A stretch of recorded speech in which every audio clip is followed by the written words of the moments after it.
Rayquan Smith is the NIL king. They call him the king of the NIL. The king of NIL. He is considered the king of NIL. In a new age when good marketing can lead to big money in the pockets of college athletes, there is perhaps no one in the NCAA hustling more than Norfolk State's Rayquan Smith. I was just scrolling on Twitter one day, going into my mentions and my quote tweets, just seeing what people was talking about, and I seen somebody say, this dude really is the king of NIL. I'm like, king of NIL, this sounds good. We need to take advantage of this. Smith previously played football for the Spartans and is now training to compete in the decathlon.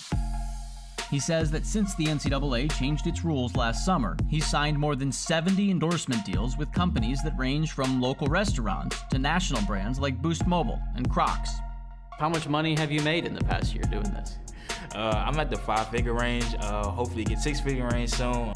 Some of the money went to my mom, because she got a lot of bills, she's a single mom. So, I try to help her as much as I can, help my brothers as much as I can, and a little bit for myself, and I say the rest, His creative content makes him a unicorn. His confidence makes him a unicorn. His persistence makes him a unicorn. It's just his personality.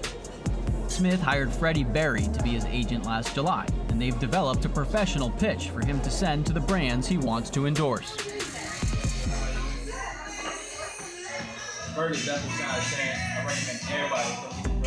It's not common for individuals like Rayquan to be doing what he's doing in the NIL space. Most of the college athletes are getting money from collectives. And if they are in the marketing and entertainment space of NIL, then they aren't as successful as Rayquan. He's really a pioneer when it comes to NIL.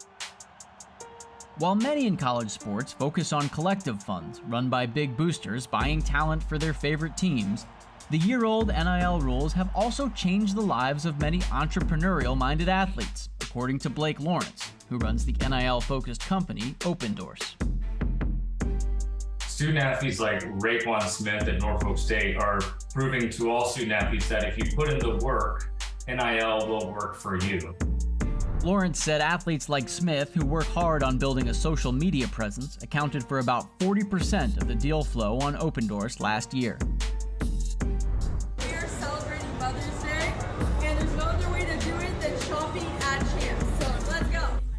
The student athlete can build their follower accounts and communicate that clearly to brands, then there's a good chance those brands want to partner with them, and that's going to lead to more dollars in their bank account.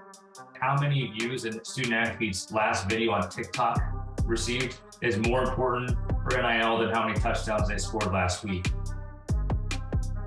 I'm glad I went to HBCU. It just shows that you don't have to go to Power 5 to receive NIL deals. They feel like HBCUs can't receive big amount of deals or just receive deals at all, and I was going to show them that you can because I paid the wage. I learned so much just with the NIL. I feel like if pro sports don't work, I have a career with being an entrepreneur or a businessman. The collectors could do with their money, whatever they do with their money, But at the end of the day, I hope the college is teaching the student athletes that NIL is bigger than that. It can help you with life term and help you build a future of yourself.